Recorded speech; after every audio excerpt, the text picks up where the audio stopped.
नमस्कार मित्रांनो. Cyber fraud संदर्भातल्या थोड्याशा वेगळ्या परंतु कोणाच्याही घरात होऊ शकतील अशा बाबी मी महाराष्ट्राला आवर्जून सांगतो. आणि त्या सांगत असताना माझा हेतू हा असतो की हे सगळे व्हिडिओ आणि थँक्स टू युअर कॉन्ट्रीब्युशन की तुम्ही हे घरात घरात जाऊ देत आहात. कित्येक शाळकरी मुलांच्या पालकांचे मला फोन येतात आणि ते सांगतात की तुम्ही सोशल मीडियाच्या वापराबद्दल आम्हाला जे काही माहिती देत असता त्यामुळं आम्ही आमच्या मुलांना ते व्हिडिओ दाखवतो.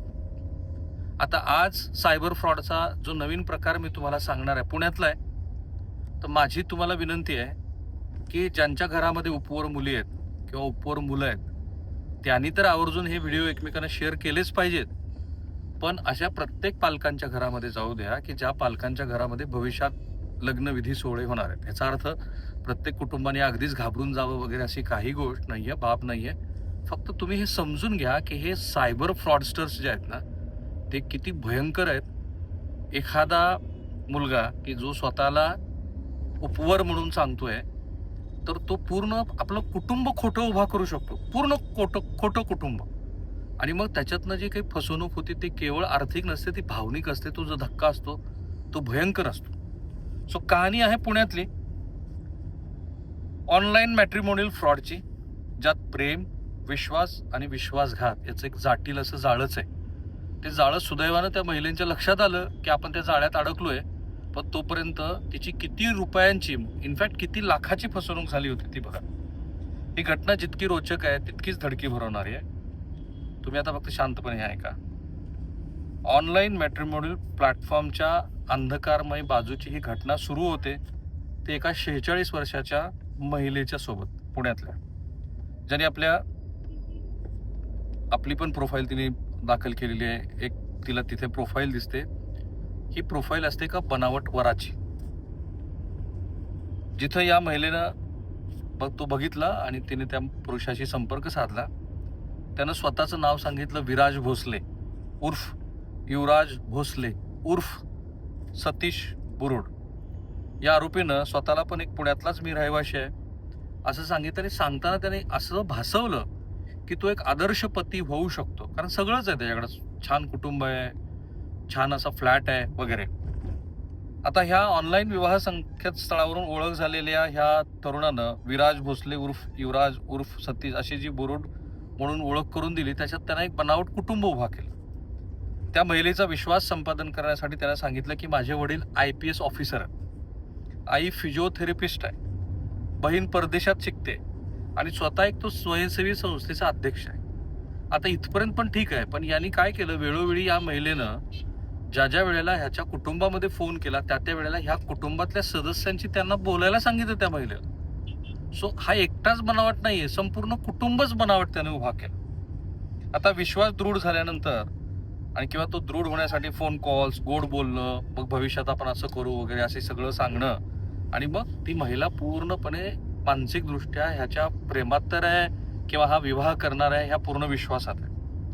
आता कहाणी खरी सुरू झाली सप्टेंबर 2024 ते फेब्रुवारी 2026 या काळात. किती काळ आहे बघा. सप्टेंबरचे उर्वरित महिने, पूर्ण 2025 आणि 2026 मधले हे 2 महिने साधारणपणे. या सगळ्या काळामध्ये आरोपीनं ह्या महिलेशी नियमित संपर्क ठेवला. तो IPS अधिकारी म्हणून पण सांगायला लागला हळूहळू मी IPS होणार आहे म्हणून. आणि मग त्याने काय केलं की हळूहळू पैशाची मागणी करायला सुरुवात केली. पण कशी, थेट नाही केली. आधी तो म्हणला की सरकारी कारवाईमुळे माझं बँक खातं फ्रीज झालंय, मग मला थोडेसे पैसे पाठव. मग त्या महिलेने थोडे पैसे पाठवले. मग नंतर म्हणला नाही कायदेशीर कज्जे तयार झाले, वकिलाची फीस द्यायची, मग आणखी पैसे पाठव.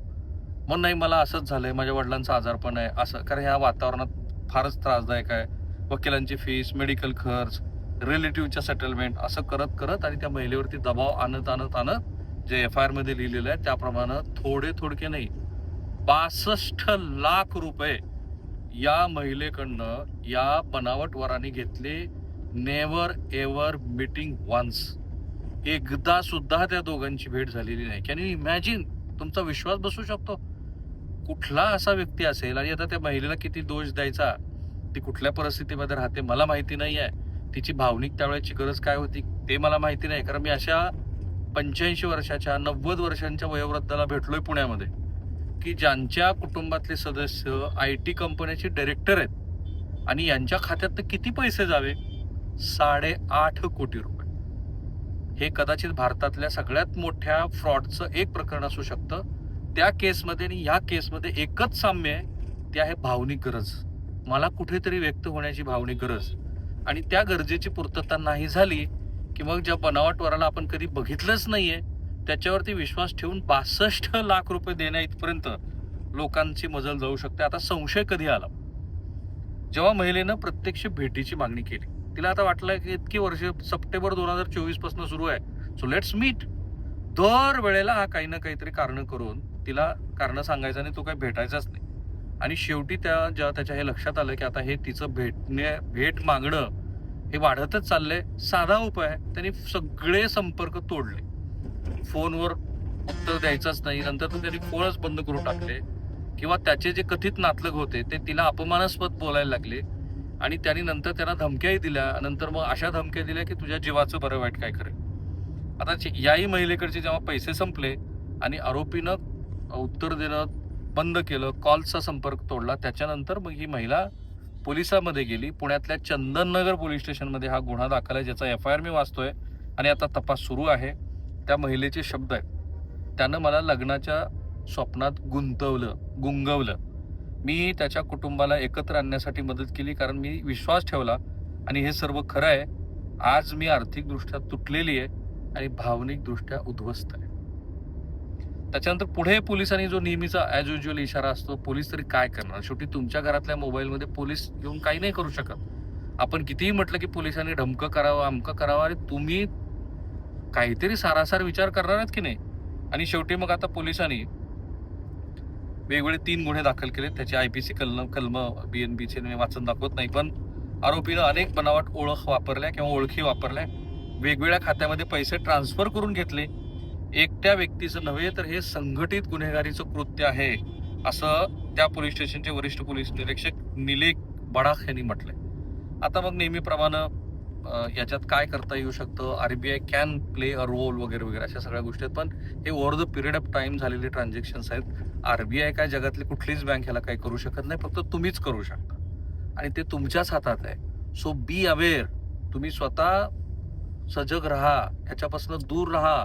एखादा फोन कॉल खरोखरच पोलीस स्टेशनकडे आला आणि तुम्हाला असं वाटलं की हे फ्रॉडस्टर्स आहेत, तर त्यांना प्रत्युत्तर द्या, त्यांची ओळखपत्र मागा, कुठलाही OTP शेअर करू नका, कुणालाही बँकेचे कसल्याही स्वरूपाचे डिटेल्स देऊ नका. हे नेहमीचं जे पोलिसांचं सांगणं आहे, मी ते तुमच्यासाठी पुन्हा सांगतो.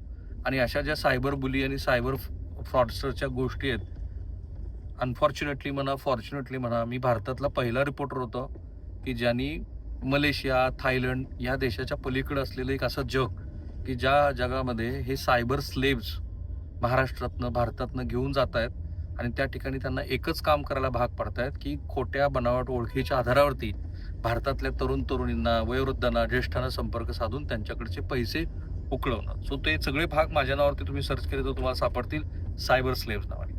थांबूया आपण इथे. तुम्हाला एवढंच सांगणं आहे हे चॅनल तर तुम्ही सबस्क्राईब करतच आहात, इट्स ग्रोविंग ट्रेंडिंग चॅनल, पण हे घरोघरी जाऊ द्या, लोकांना कळू द्या, कारण हे केवळ आकड्यांसाठी चाललेलं चॅनल नाही आहे, हे महाराष्ट्राच्या हिताचं आणि महाराष्ट्राच्या गरजेसाठी चाललेलं चॅनल आहे. त्यात तुमची एवढी जबाबदारी की ह्या सगळ्या गोष्टी महाराष्ट्राच्या घरोघरी पाठवा. थांबूया. थँक्यू.